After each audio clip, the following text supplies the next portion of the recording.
Télémath, bienvenue en Bretagne d'où je vous adresse ce bonjour aux accents celtiques. Le corse, l'occitan, le basque, l'alsacien, le créole, la France parle encore aujourd'hui 75 langues régionales. Étonnamment, ces langues qui racontent l'histoire de France n'ont aucune reconnaissance officielle. Depuis la Révolution française, la République s'est en effet construite sur le principe d'une langue unique, le français. Pour autant, est-il juste de mettre en danger ces langues régionales en ne leur accordant aucun statut légal? A priori, elles ne menacent pas l'unité nationale. Pourtant, la Charte européenne des langues minoritaires n'a toujours pas été ratifiée par la France.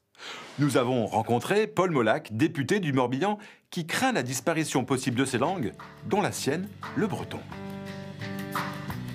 Le problème, c'est qu'une langue, si on n'arrive pas à communiquer, on l'oublie.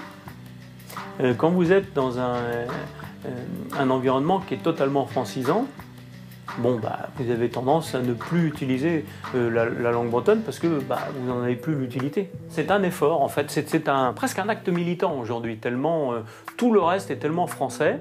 Les gens de ma génération parlent peu breton, ceux qui sont entre 20 et 30 ans encore moins, et on a juste une augmentation en fait par l'intermédiaire des classes bilingues entre les 0 et 20 ans. Il nous faut garder effectivement des endroits où on puisse parler breton, tout simplement pour garder nos capacités linguistiques et effectivement notre patrimoine. Alors comment préserver ce patrimoine immatériel? Eh bien, à l'école d'abord, où la réputation d'excellence des écoles bilingues comme Diwan en Bretagne attire de plus en plus d'enfants.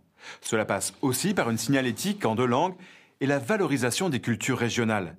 Il s'agit surtout de faire de cette diversité linguistique une richesse, car ces langues régionales sont la France. Et le français ne serait pas cette langue de caractère sans bijou, baragouiné, cohu, goéland ou encore plouc, qui sont autant de mots bretons.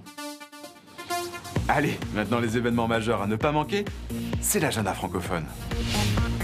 Le marché des arts du spectacle africain, du 1er au 8 mars à Abidjan, Bassam et Bouaké en Côte d'Ivoire. Le concours international de poésie et de dessin des pères fondateurs de la négritude, Universal Vision, jusqu'au 31 mai sur Internet. Les journées cinématographiques de la femme africaine, du 3 au 7 mars à Ouagadougou et Banfora au Burkina Faso. Rendez-vous maintenant sur Internet pour voir les bonus exclusifs, réagir et aussi apprendre et enseigner le français avec cette émission.